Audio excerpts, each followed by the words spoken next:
G'day everyone, Gooba here, and I just wanted to put out a bit of a beginner's guide to Torchlight Infinite.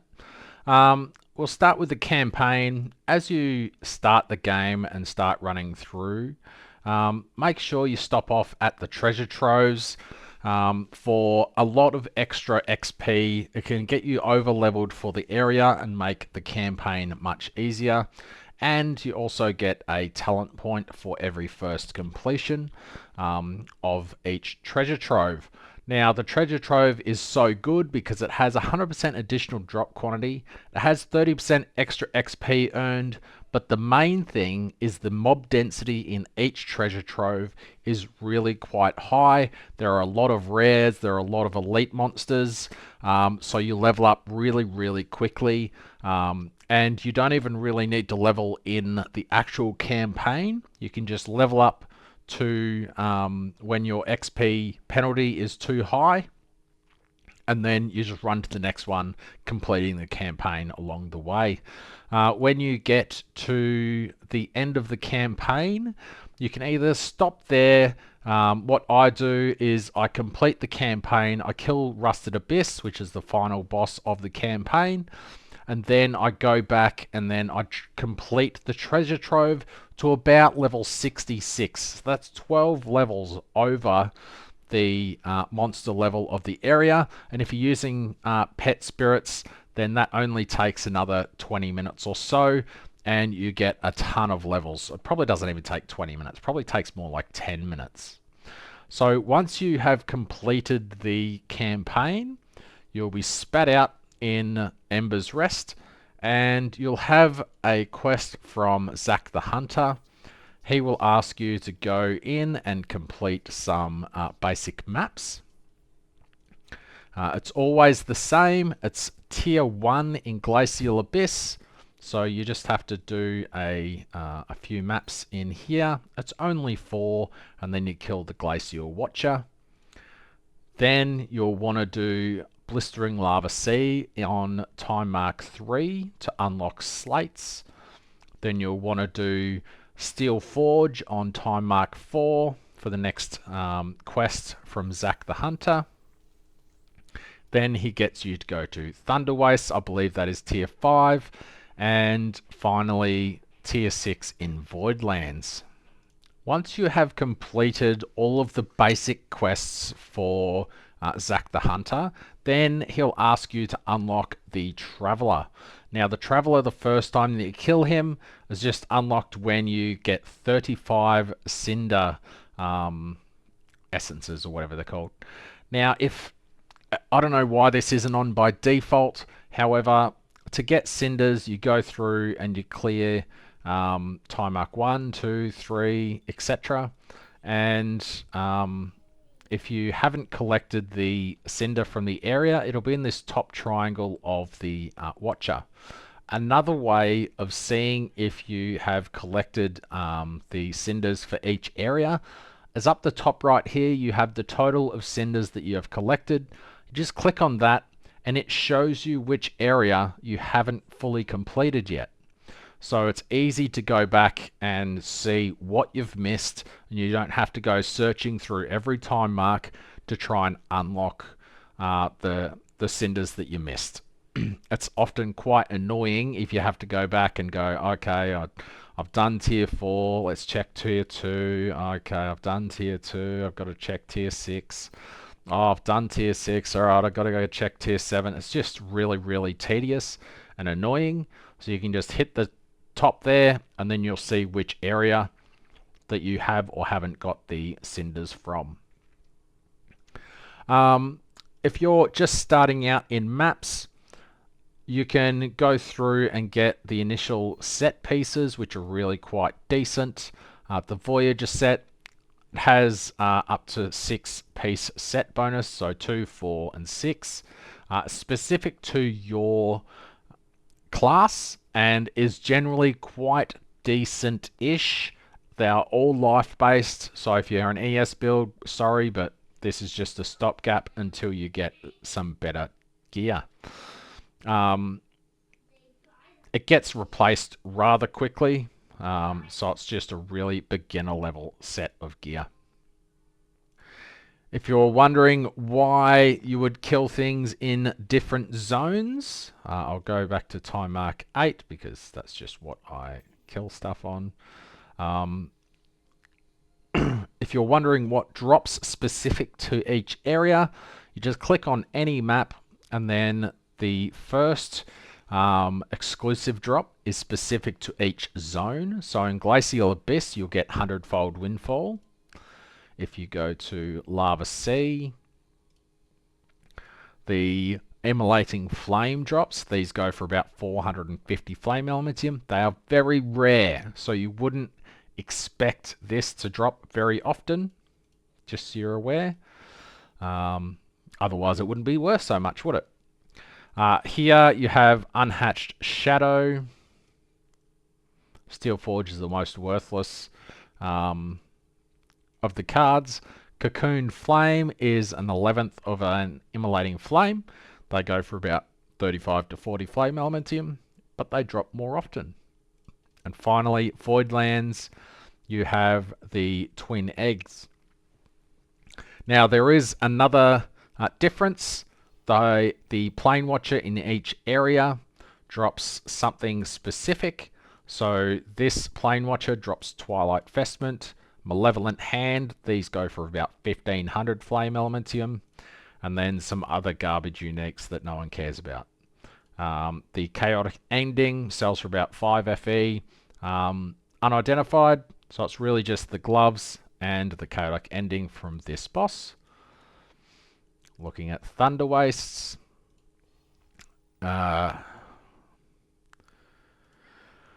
The Shadow of Thunderlight's Eyes is generally pretty good.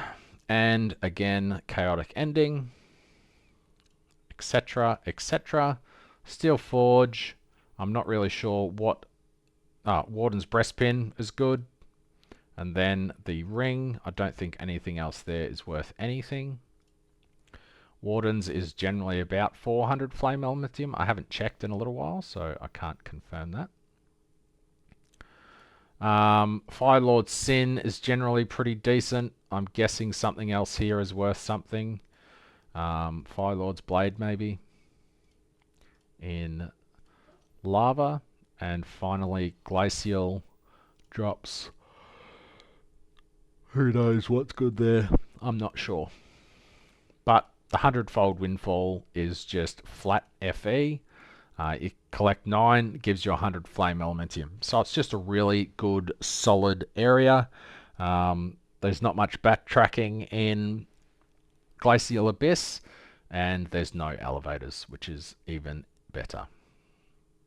If you are playing a build that in the skills you need a specific low-level skill, most of the time you want it at level 20. However, one example would be if you had Blurry Steps and, say, Mania or Mass Effect or something. I think it's Mania that I wanted, not Mass Effect.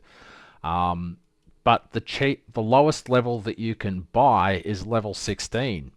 Now, if you need a level 4, what you need to do is you go down to the 3 lines here, the hamburger menu, and you can reset the level of any skill to level 1, and then you're good to go. This is also useful if you are leveling a second character, and you can buy a high level gem and just reset it to level 1, and then you have it from the start of the game. It's very, very useful. Alrighty, there are some aspects of the game that are locked behind certain unlocks, such as the Path of the Brave. You cannot do this immediately once getting to maps. You have to do Tier 7 Traveler twice. So the first time is just unlocking 35 nodes, and then the second time you have to kill 4 more Plane Watchers, and that then you can kill the Traveler using 4 beginnings, and after you kill him the second time, that's when Path of the Brave will unlock, and then you can just come over to Xenoth. He will almost always tell you that you don't have the required DPS. I don't know why that is still in the game. It's just a bit silly. This character can easily do Path of the Brave 5. However, the game tells me that I don't have enough DPS. Alrighty, we're almost at the end of the quick tips. I'll go over one more very useful aspect of the game, which is filtering the trade house. If you go to trade and you want to buy, let's say, ultimate embers, you can do a quick price check here. That shows that there are some up for 5, 5.3, 5.5, 5.5, etc. And it goes all the way up to 6 or so. When you go search, go price filter down the bottom. Now there is two here. There's total price. That is stack price. It's not really useful for this.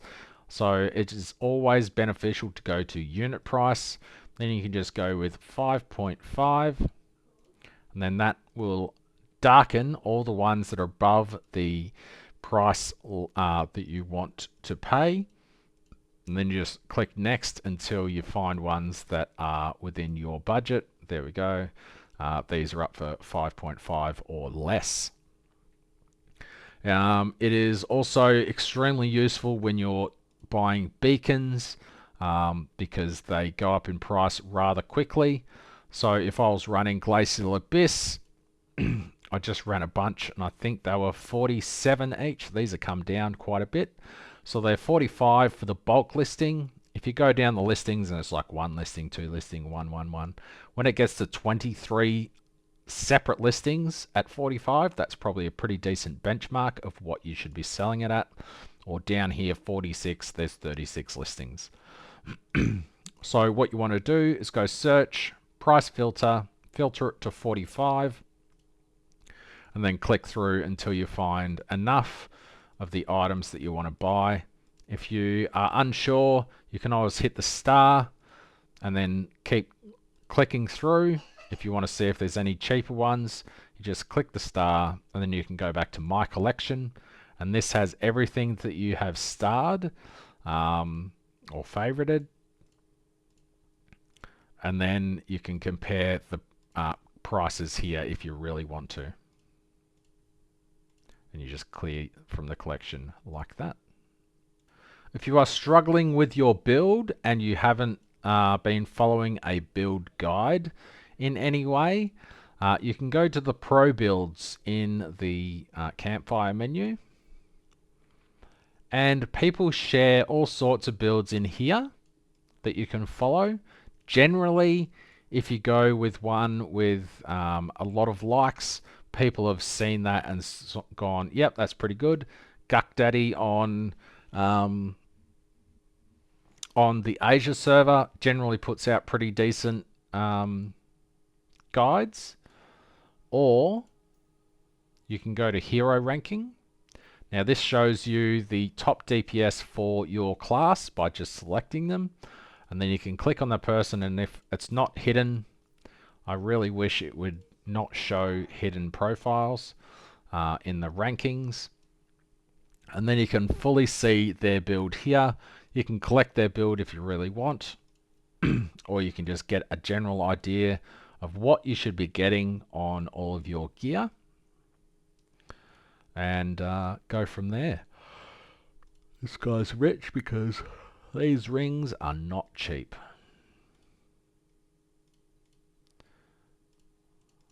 They still, yeah, 1600 for a base.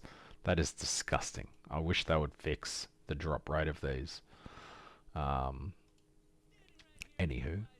And finally, I'll get onto some farming strategies.